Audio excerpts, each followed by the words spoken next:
Pessoal, eu dei início aqui à gravação da web de hoje. Deixa eu já compartilhar aqui com vocês.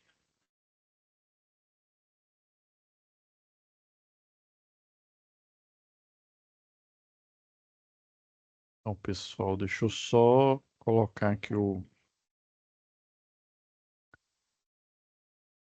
Vamos lá, pessoal. Então, né, hoje nós estamos no antepenúltimo aqui, né? Vão faltar só duas aulas, né? Depois 10, né? A notícia boa, eu agora mais cedo, como eu estava no atendimento fora aqui, eu só há poucos instantes, umas meia hora aqui, eu tive acesso e eu já fiz a correção, né, de algumas atividades que estavam aqui em aberto, tá? Aí já está corrigido. Só não olhei ainda o do momento presencial, tá bom, pessoal? Ainda esse aqui eu vou ainda confirmar, tá?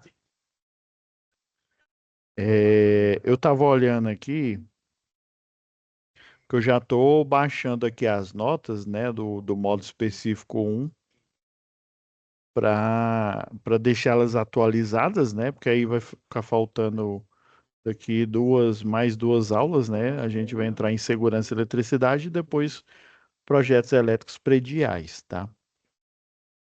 Então eu já estava aqui atualizando a nossa planilha. Atividades, né? A notícia boa que a gente já fez, não só análise do fórum de discussão, né? Mas análise também a da atividade um, a 3, né? Que estava listado como 2, aí eu fiz a correção.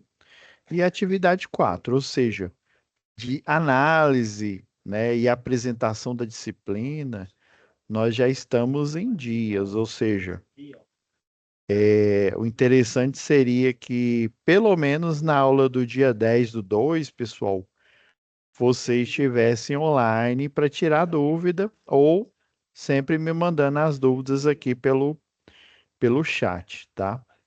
Mas, assim, no geral, né, muitos já enviaram, já fiz a correção não só do fórum, né? Já deixei a dica lá do fórum e da atividade. Tem um. Eu vou fazer uma coisa diferente aqui, inusitada aqui, pessoal. Então, ó, a última aula foi a análise da atividade 4. Nós temos duas opções. Então, assim, e essas duas atividades, elas falam bastante de infraestrutura. Na aula inaugural, eu mostrei a simbologia, mostrei como que um projeto é concebido, né, um projeto elétrico, utilizando o AutoCAD, né? Atualmente a gente utiliza ele, né? As simbologias, né? O que significa tomada de uso geral, tomada de uso específico. Então, pessoal, nós temos dois caminhos aqui. A gente pode adiantar e já começa a falar de prontuário de instalações elétricas, que aí nessa UC aqui, ó, na próxima, eu pretendo já abordar esse assunto com vocês.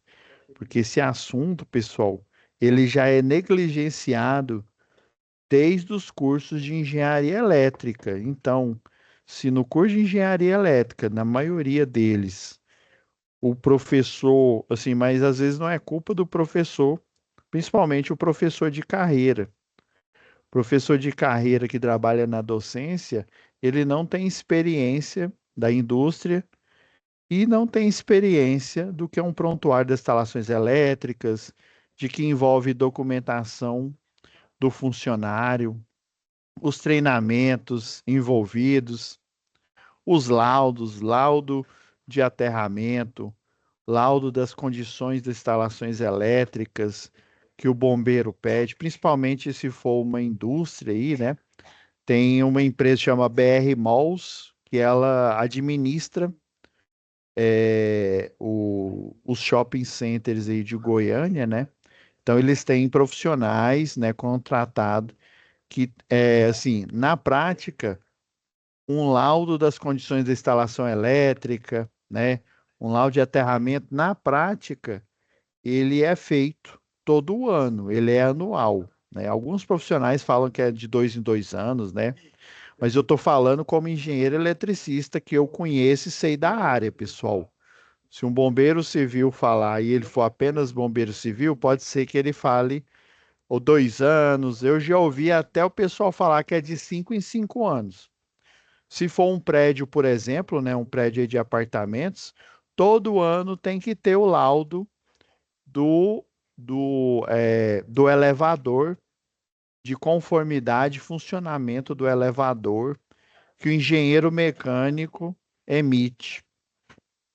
Então, pessoal, essa juntada, né, a linguagem jurídica que eu vou comentar com vocês lá em segurança, né, essa juntada de documentos, essa juntada de projetos, de comprovação que o técnico, que o eletricista de qualquer área e que o engenheiro realmente tem a formação, né?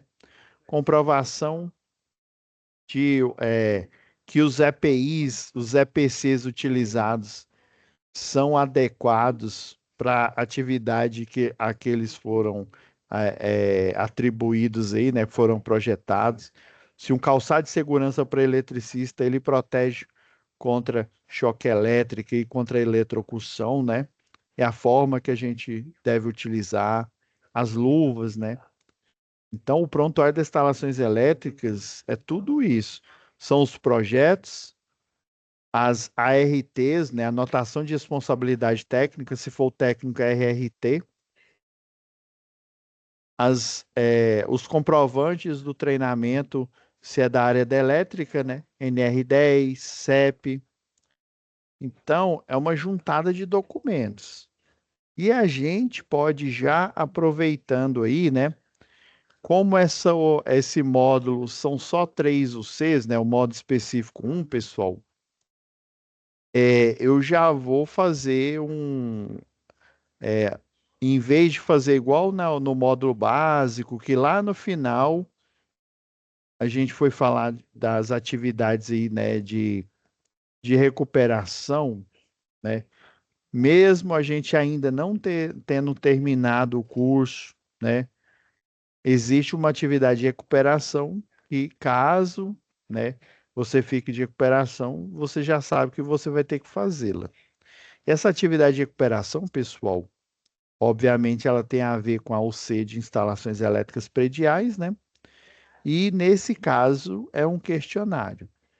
Então, eu estava dando uma olhada nele e vi que são questões pertinentes a instalações elétricas prediais.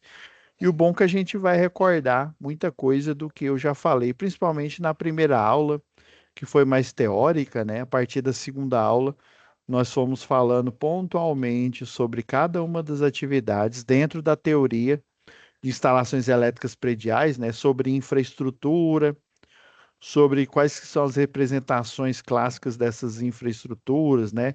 Ou seja, o projeto elétrico em si, né? A simbologia, o que que é uma tomada, né? Que representa a simbologia gráfica, uma tomada, uma luminária. Tem vários tipos, né? A gente viu lá em leitura e interpretação de desenho pela NBR 5444, né? Então, nós temos esses dois caminhos. Como a gente tem essa aula de agora aqui e mais duas, eu vou deixar essas duas para a gente aprofundar no prontuário das instalações elétricas. E essa de hoje eu vou fazer uma análise do questionário de recuperação. Obviamente, pessoal, eu vou deixar ele registrado, né? Quem ficar de recuperação já tem análise da recuperação aí para a gente poder analisar, que eu achei interessante ela aqui. Vamos lá. Então, você foi em situação de aprendizagem. Lembrando, pessoal, que ela ainda não está disponível para vocês, né? Aqui aparece, porque eu sou docente, né? Nem a tag recuperação aparece para vocês. Então, vocês já ficando de recuperação, né? Lembrando que esse tempo aqui, ó, do dia 12/2 até 14/2 é a recuperação paralela, é aquela chance que vocês têm, porque o ideal é, é que vocês façam todas as atividades previstas, porque elas são, né, no método, situação de aprendizagem, ou seja, é uma simulação de uma situação real, profissional, que pode e provavelmente vai acontecer com vocês, e a melhor forma de você solucionar, né, essa situação.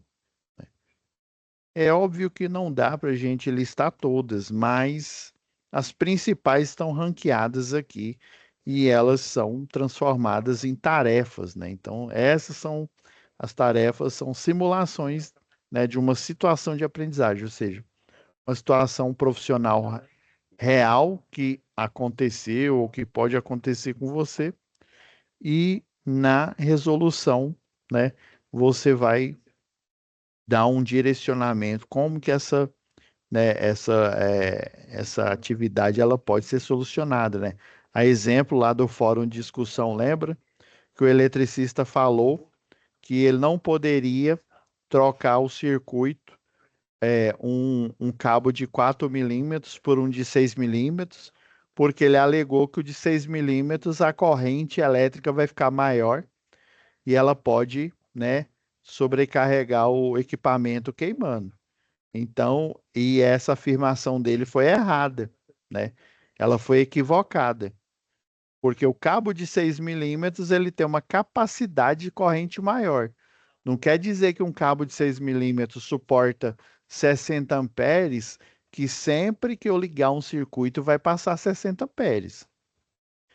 A amperagem, a corrente elétrica, ela depende da tensão que você liga esse equipamento, seja ele monofásico, bifásico ou trifásico, e também vai depender da resistência, da impedância que ele tem, que aí ela vai gerar uma corrente elétrica característica, né, da impedância que esse equipamento tem. Quando eu falo impedância, eu estou incluindo os equipamentos puramente resistivos, né, uma churrasqueira elétrica, por exemplo, né, um chuveiro, e os equipamentos híbridos que tem capacitor, né, que tem indutor. Existem luminárias que têm um indutor ali para você gerar uma grande corrente elétrica, principalmente luminárias aí com halógenas aí, né? Você gera uma grande corrente elétrica lá para ela dar uma energia de ativação, já que um gás nobre ele não é reativo, né? Ele não é que ele é pouco reativo, ele não é reativo. Então você tem que forçar ele a reagir, né, dando aquela luminescência com o circuito energizado. E o único jeito de você fazer isso é você utilizar um reator, que nada mais é do que um indutor. Esse indutor, né, ele vai gerar uma corrente alta mesmo com potencial elétrico de baixa tensão, né, e vai dar um start ali na luminária. E tantos outros aí, né, um motor elétrico, é uma máquina elétrica em modo motor ou em modo gerador, né? Uma máquina indutiva. Então, dependendo da impedância desse equipamento, né? Dependendo da tensão em que ele é acoplado, ele vai ter uma potência, né? Então, essa impedância, essa tensão vai gerar uma corrente elétrica característica dele, seja ela mono, bifásica ou trifásica.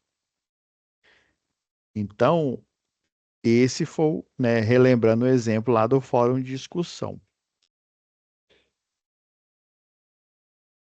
Vai ficar disponível, né, junto com a recuperação paralela. Lembrando que a recuperação paralela é aquela chance que vocês têm para fazer a atividade, né? Que o ideal é que vocês façam todas as atividades, né?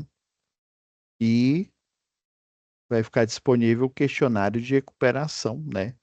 Ele aqui já está no automático aqui. Quem não atinge a nota, ele já vai ficar disponível, né?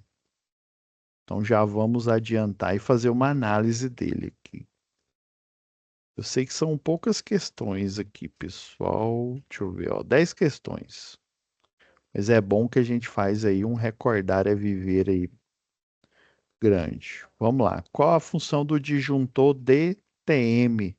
Professor, o que que é isso? É de comer ou passar no cabelo? O disjuntor DTM é esse daqui, ó. Vou até escrever aqui, ó.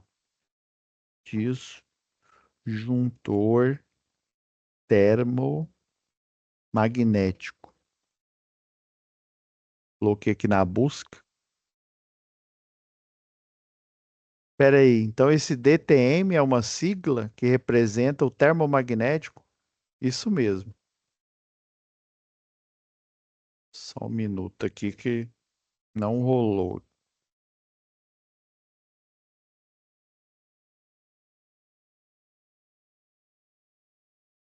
Ah, agora foi, pessoal, que a internet deu uma travada aqui.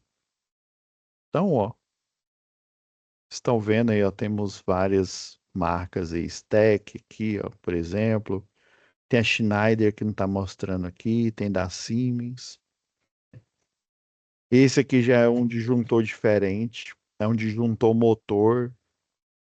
Spoiler aí, que nós vamos ver lá em instalações elétricas industriais, né? Aqui, ó, nós temos o esquema dele aqui, ó. Basicamente, o disjuntor é um relé. Professor, o que que é isso? O relé, né, o disjuntor, ele, né, o que que seria um relé básico, um relé simples? Vou até abrir aqui o MyViewBoard.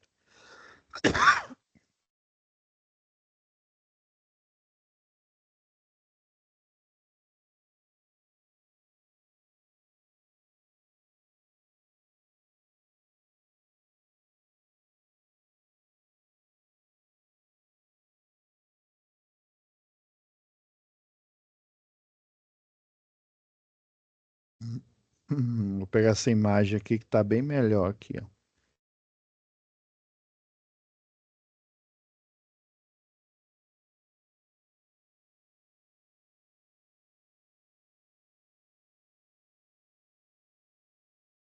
Então, pessoal, isso aqui é o disjuntor DTM, é o que está falando aqui, ó.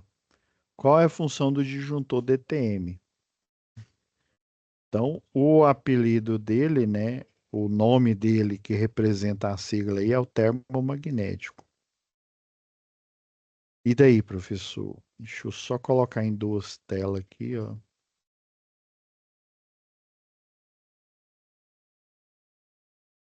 Ele pega aqui só no canto da tela aí. Então, o disjuntor DTM, né?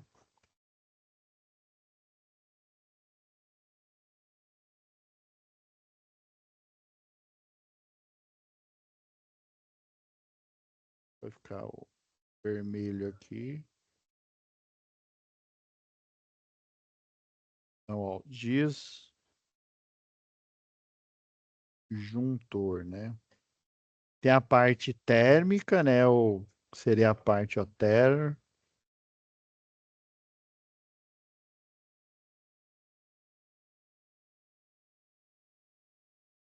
parte térmica e a parte magnética. O que que eu disse que ele, na sua concepção aí, né, na gênese aí, ele é um relé. O relé clássico, pessoal, ele é uma espécie, se eu pegar um relé aqui bem rudimentar aqui, ó, ele é uma espécie de interruptor, viu? E por isso que fala aqui, ó, barramento bimetálico. Bimetálico porque ele é a união de duas ou chapas de metal, né? Geralmente é na forma aí de chapa metálica, né? E no modo normal ele vai estar assim, ó, ele vai estar fechado aqui, ó. O metal que representa a cor vermelha e a cor azul aqui vai estar conectado com a outra parte condutora, essa parte preta aqui, ó. Se eu tiver uma sobrecarga,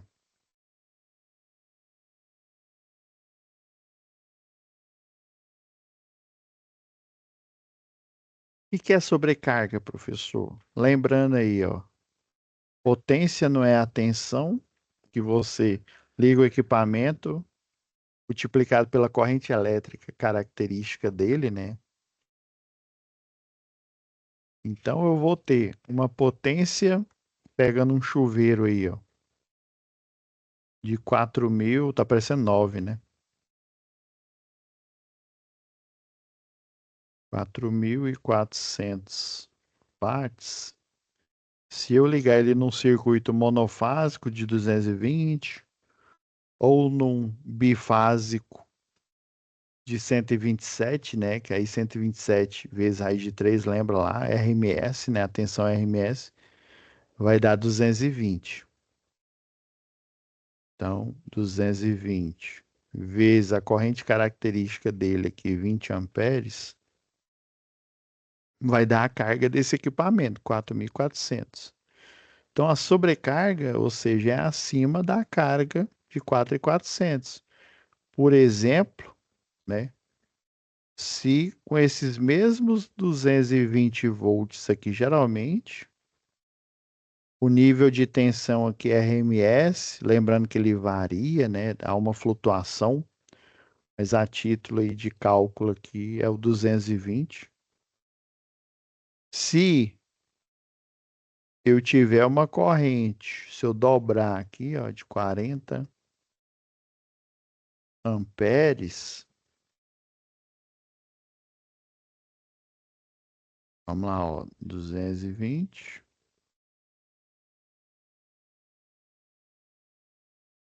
vezes 40, ou coloquei 22, né? E não me ajuda aí, né?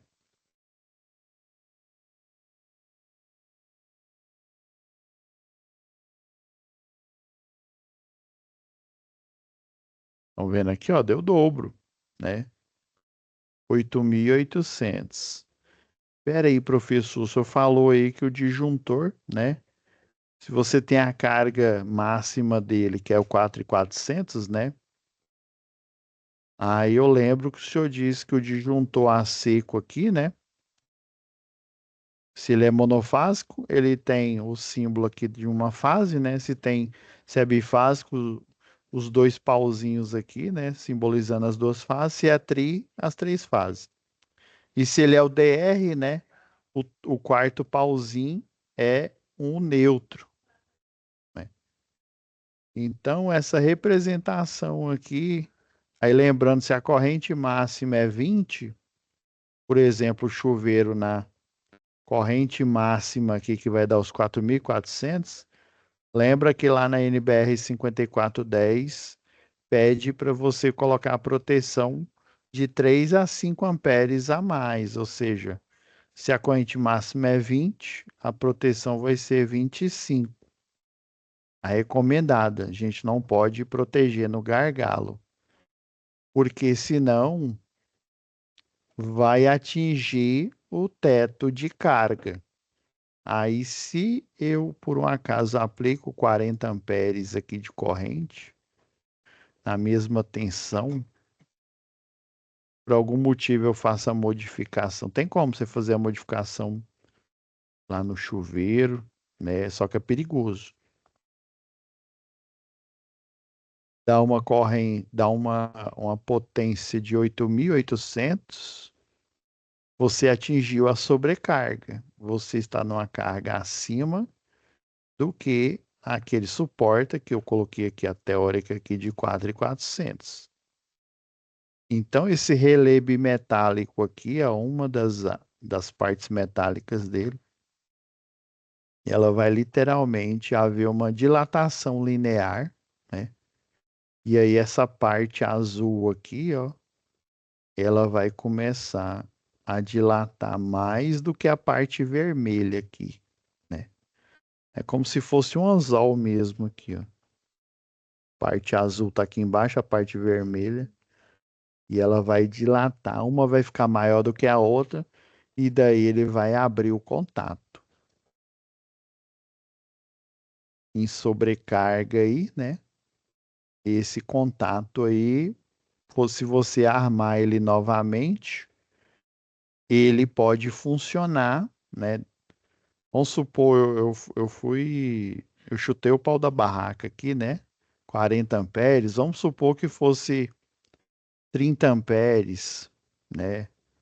25, 25 já o disjuntor ia proteger, né? Um pouco a mais aqui, na sobrecarga, geralmente você consegue armar o disjuntor novamente e ele funciona, só que ele vai funcionar por um tempo menor do que o tempo da primeira sobrecarga. Se a primeira sobrecarga, estou chutando aqui, viu? Ele demorou, sei lá, uns 5 minutos para desarmar, provavelmente ele vai demorar menos, até chegar a um ponto que ele tem que esfriar.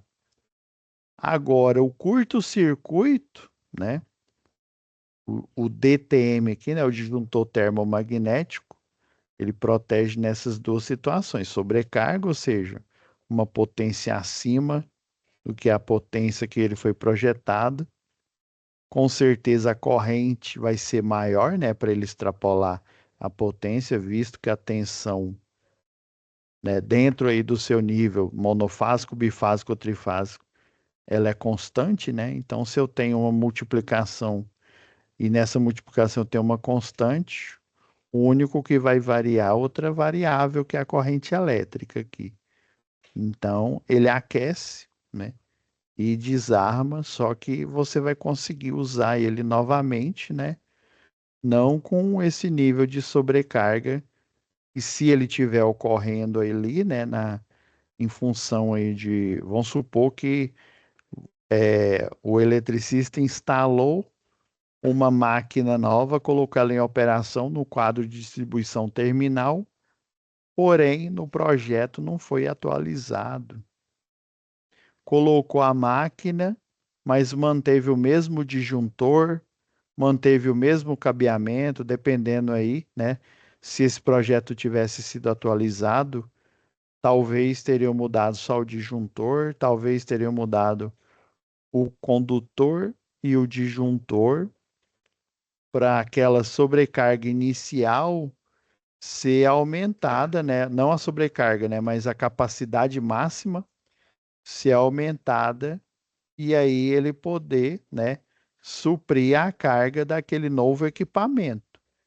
Por isso, lembra que eu falei agora há pouco, a gente vai falar aí na próxima aula de prontuário das instalações elétricas, todo projeto ele tem que ser atualizado, né, caso ele seja modificado aí, né, colocando mais cargas ou tirando. Se você tirar cargas, você tem que deixar explícito lá no projeto que, né, a carga diminuiu, mas a capacidade de carga daquele quadro continua a mesma, visto que ele continuou com o mesmo disjuntor, né? Mesma quantidade de disjuntores com a mesma corrente elétrica e o mesmo condutor elétrico. Já o curto-circuito,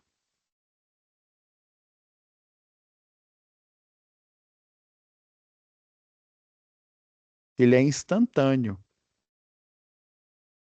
O curto-circuito, né, é eu acoplar a fase e o neutro, ou, né, vamos supor aí uma parte, vamos supor que não colocaram um condutor, um eletroduto no forro, colocaram o cabo por cima do, né, por sobre o forro ali, sobre a laje. Aí veio um rato e roeu, né, a roupa do rei de Roma? Não, ele roeu a proteção plástica do cabo. Ah, professor, duvido que isso acontece. Acontece. Eu tenho uma impressora, a mais nova que eu tenho, a zero bala, uma da Epson. E aí o rato, na casa antiga que eu tava, ele comeu a proteção plástica. Tava em vias de dar um curto-circuito. Ele já tinha comido a proteção externa, que aí o cabo da impressora, ele parece um cabo PP, né? O cabo PP, o que que ele é? Ele tem uma proteção isolante por fora, tem o condutor da fase, tem o condutor do neutro, e tem a proteção para cada condutor, né? Tanto da fase quanto do neutro. E essa proteção externa, porque visualmente, né, o cabo o, é como se ele tivesse apenas um fio, né? Mas na verdade ele vai ter dois, né? Tem o cabo de fase, tem o cabo de neutro. E se ele for em conformidade aí com a norma, ainda tem um condutor de aterramento aqui, né? Então ele seria o que a gente pede lá na ferragista, um tripolar, né? Um cabo PP, né? De 3 polos. Então, o curto-circuito é eu pegar, né, a fase, por exemplo, e interligar com o neutro sem acoplar uma carga entre elas, ou seja, sem ligar um equipamento, igual o chuveiro que eu falei aqui da sobrecarga. Ah, então quer dizer que se eu conectar os dois, quando eu falo conectar os dois, é porque eu vou conectar os dois fios. E geralmente a resistência elétrica dos condutores, ela é baixa, ela só vai aumentar em conformidade aí com a segunda, lembra lá da segunda lei de Ohm, né? Que a gente tem a característica do material, tem um comprimento e tem a bitola do cabo, né? E a resistência elétrica de um condutor, ela geralmente é um valor muito pequeno. O ideal seria que a resistência elétrica do cabo fosse zero para ele transportar a energia, né? Por isso que ele tem esse nome, condutor, para ele transportar a energia instantaneamente para o equipamento que ele precisa tanto do potencial elétrico e da corrente elétrica que vai ser gerada aqui, né? Só que é uma resistência muito baixa aqui, é de 0,000, sei lá, 246 vezes 10 a menos 3 ohms, por exemplo. É uma resistência bem pequena. Dependendo da quantidade, do tamanho e do condutor, ele vai aumentando essa resistência. Pode chegar ao caso, na hora que a gente faz o projeto, lembra que eu mostrei o diagrama unifilar, né? Tem um cálculo de queda de tensão. Dependendo para corrigir esse circuito que tem um comprimento muito elevado aí dentro da instalação, eu vou ter que mexer em uma das variáveis que é a bitola. A bitola original, por exemplo, seria de 2,5. Eu vou ter que aumentar para 4 milímetros quadrados, porque para eu compensar o, o, a distância elevada dentro do circuito daquela instalação. Então, aqui, ó, qual a função do disjuntor termomagnético? Então, acabei falando, ó. Lembrando aqui, pessoal, tanto o questionário normal quanto o de recuperação, lembra que o que está aparecendo aqui para mim, né, as letras, né, elas vão ser embaralhadas aqui, né? Então, a gente está fazendo análise, mas tem que tomar cuidado, prestar atenção no conteúdo e não na letra em si, viu?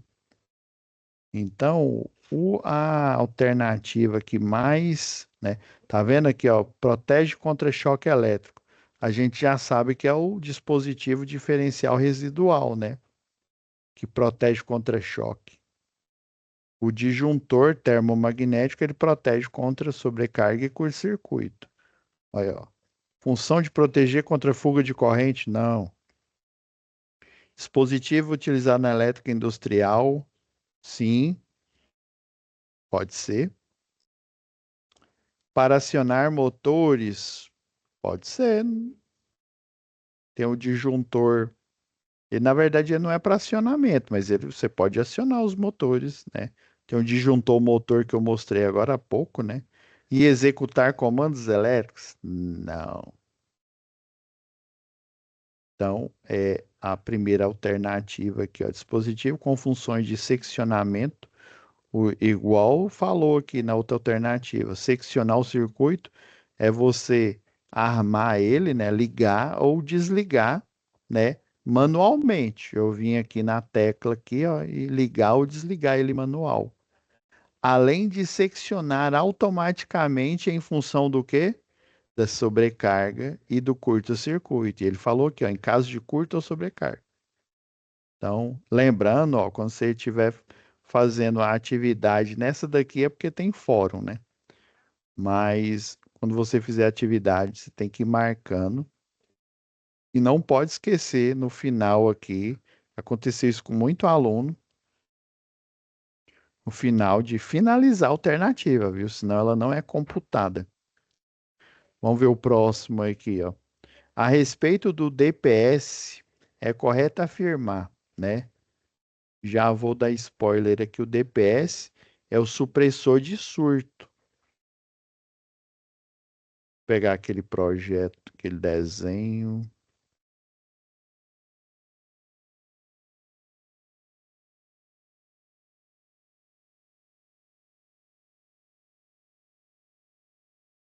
Que viu, ó, lá da atividade um, ó, o DPS, né, é um supressor de surto. E, na verdade, lá na distribuição, ele é chamado de para-raio de média tensão. O DPS que a gente conhece com esse nome, geralmente na elétrica predial industrial, ele é conhecido como DPS ou para-raio de baixa tensão. Lembrando que ele não é um para-raio, né? O para-raio é um captor, né? Um terminal aéreo. Mas ele é chamado de para-raio. Lembra que eu falei na aula anterior? Eu tenho na fase, né? Aqui, por exemplo, um nível de tensão de 400 volts, ou seja, extrapolou a tensão de 220, né? Lembra que o RMS, né? Ele, ele pode, a tensão RMS que o multímetro enxerga, ele pode chegar até 250 volts que o equipamento está suave. Acima de 250, que é o caso do exemplo que eu falei aqui de 400, o que que vai acontecer? O DPS, ele é uma resistência logarítmica aqui, né? Essa resistência logarítmica, o que que ela faz? Ela fica em modo aberto, ou seja, quando está funcionando até 220, até 250 volts, ele fica aberto. Se eu tenho um circuito aberto, onde está fechado? Está aqui no disjuntor, ó, e ele vai lá para o, né, pro medidor de energia lá do posto de combustível e, por sua vez, vai lá para o quadro. O supressor de surto, se eu tenho um nível de tensão, ou seja, um surto, né, de 400 volts, por exemplo, o que que ele vai fazer? Ele fecha o circuito aqui no DPS. Fechando o circuito no DPS, como ele está ligado no BEP, né, do barramento e potencialização, que por sua vez está interligado na haste de aterramento, né, tipo cantoneira aqui, eles estão ligados em modo de curto-circuito, ou seja, eu não tenho nenhuma carga aqui. Então, a resistência elétrica dessa parte aqui do que está ligada ao DPS aqui, ela vai estar em curto. Então, toda a corrente, toda a tensão e a corrente que vai ser gerada nesse surto vai ser desviada, forçada pelo DPS e vai ser liberada aqui para a malha de aterramento. Ah, então ele protege, né, contra surtos, né, aumentos de tensão aí. Ó, essa a alternativa que é a sigla utilizada para definir dispositivo, né? A gente pode falar de proteção de surtos, tem fabricante que coloca assim, de proteção de surtos ou protetor de surtos, que visa proteger contra surtos elétricos, ou seja, elevação de tensão. Por isso que ele está falando aqui, ó, surtos elétricos como sobretensão, né? Elevação de tensão acima do que foi projetado e sobrecorrente, ou seja, elevação de corrente elétrica acima do que foi projetado. e encaminhar a eletricidade, ou seja, essa tensão, esse nível, esse sinal de tensão e esse sinal de corrente para o barramento de terra, né? Para o DPS que vai lá para o aterramento e lá ele vai ser dissipado. Então, alternativa correta é essa. Olha os outros aqui, ó. Sistema de aterramento utilizado na baixa tensão. O DPS em si, com esse nome, geralmente é na baixa, né? Mas ele pode ser usado na média tensão, na 13,8, na alta tensão, extra alta e por aí vai, tá? Vamos lá, questão 3 aqui, ó. A respeito do dispositivo DR, né, que é o dispositivo diferencial residual, pode-se dizer que, né, é um dispositivo termomagnético. Existe um modelo que, além dele ser o DR, né, ele é termomagnético, pode ser, né? E contra curtos elétricos, olha que redundância aqui, né? Termomagnético a gente sabe que é sobrecarga e curto-circuito. Aí ele fala contra curtos elétricos. Falou novamente a mesma coisa. Então não é isso aqui, não. É dispositivo que protege contra surtos elétricos? Não, ele pode proteger, mas o DR em si não, né? Mesmo se ele tiver aplicado em apenas um equipamento, né? Provavelmente ele é bipolar, porque a gente usa no circuito monofásico, até bifásico mesmo, né? Sempre o DR, ele é um disjuntor em que eu, além de interligar a fase, que é o óbvio, né? Eu interligo o neutro, porque ele tem um transformador de corrente em cada um e ele faz essa comparação. Se a corrente da fase ela for diferente da do neutro no nível, né, que extrapole lá o do equipamento, ele já detecta que tem uma fuga de corrente, ou seja, a corrente que deveria entrar 20 e sair 20 amperes. Se está entrando 10 e está sumindo 10 para algum lugar, pode ser que esses 10 amperes estejam indo para a carcaça de um equipamento, pode ser que esses 10 amperes estejam indo para uma pessoa que está sendo eletrocutada e por aí vai, né? Então ele faz essa comparação. Corrente que entra na fase, corrente que sai no neutro. Comparou, estão iguais, ou pelo menos com um desvio padrão aí, né? Uma porcentagem aí aceitável, ele não desarma. Se ela for diferente, ele vai e desarma. Lembrando lá na aula, na primeira aula que a gente teve, né, o DR, o que protege pessoas contra choque elétrico, né, seres vivos aí contra choque elétrico, é o que tem a sensibilidade de 30 miliamperes, viu? Maior que 30 miliamperes, aí já não são pessoas, são equipamentos aí, tá? Então, é dispositivo termomagnético? Não. É dispositivo que protege contra fuga de corrente? Sim. E choque elétrico? Sim. Aí sobrecarga, ó, de novo, essa alternativa aqui está errada. É o disjuntor normal. Então vamos lá. Imagine que você queira medir a tensão em uma rede elétrica monofásica em corrente alternada. Como você irá utilizar o multímetro de forma que obtenha os valores que deseja? Então você quer aferir a tensão, né? Se você estiver utilizando um multímetro, você vai pôr ele no modo voltímetro, né? Ou seja, e alternada, né? Tá falando aqui, né? É a simbologia UV e tem o símbolo da senoidal, né? Se fosse contínuo, era o traço, né? Igual tô desenhando aqui, né? Os traços em cima e os pontinhos embaixo. Então, se é tensão, é o V, né? Ó, a ferradura aqui é o ohm, né? É a resistência, tá certo? O A é corrente. O W aqui, né?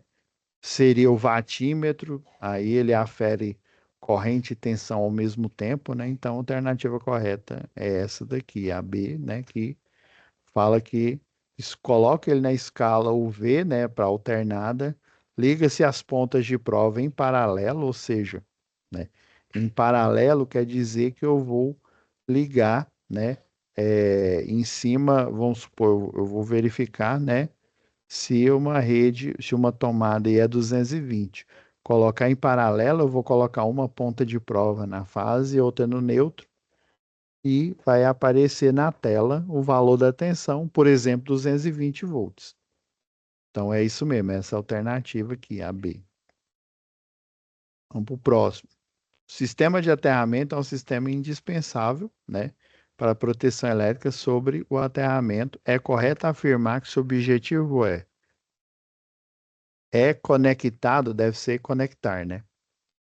Conectar o dispositivo DR, né, para proteger contra descargas elétricas, né?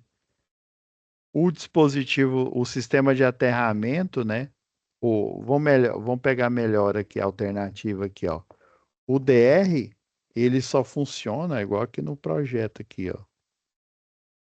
Esse DR aqui, o DR não, o supressor de surto, ele só funciona porque ele vai estar ligado no barramento de potencialização, o borne inferior, né? O borne superior vai estar ligado na fase e, por sua vez, o barramento de potencialização, ele está aterrado. Então, é um sistema coordenado, né?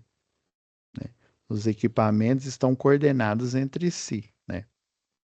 O seu objetivo é ser utilizado como cabo fase de circuito bifásico? Não. Ferramenta não é isso, não. É o circuito de fase. Se trata de um sistema obsoleto em virtude das novas tecnologias, né? GPT, né? Em vez de utilizar o aterramento, eu vou utilizar o chat GPT, né? Não, nada a ver, né? Globo e você, nada a ver. Proporcionar um ponto de menor resistência, né? Elétrica, ó, essa é boa. Para direcionar a energia para a Terra, esse aqui está melhor. Porque o objetivo do aterramento não é conectar no DR, apesar de, vou pegar aqui no diagrama unifilar aqui, ó. Cadê? Deixa eu ver onde tem chuveiro aqui. Estão vendo? Ó, o disjuntor termomagnético aqui, ele está em série com o DR, né? Ó, a sensibilidade de 30 miliamperes aqui, né? E o sistema de aterramento lá, ó, como é um circuito de força, ó, tem fase, neutro e terra. Sistema de aterramento, nesse caso aqui, é uma alternativa de saída para corrente elétrica, né? Ou para um surto que ocorrer. Então, aqui a maior probabilidade aqui é da letra D. Pessoal, só um pouquinho aqui, já que a gente finaliza.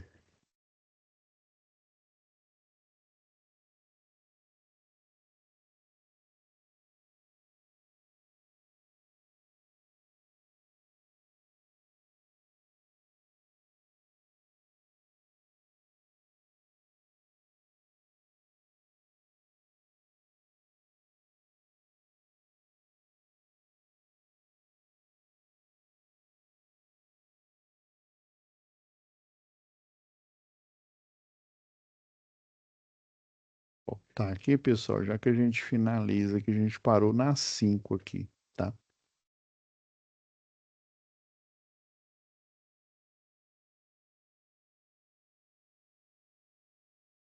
Então, pessoal, para a próxima aula a gente vai iniciar a análise, né? Falar de, nós temos duas ainda, né? Análise da questão 6, né? E falar do prontuário das instalações elétricas, tá bom? Então é isso, pessoal. Oi, Maílson, tudo bem?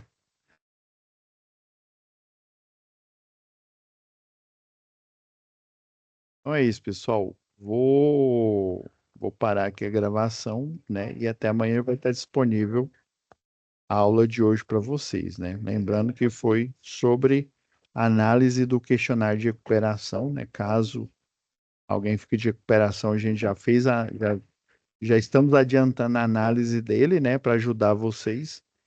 E próxima aula, prontuário das instalações elétricas, beleza? Até mais, viu, Maílson? Fica com Deus.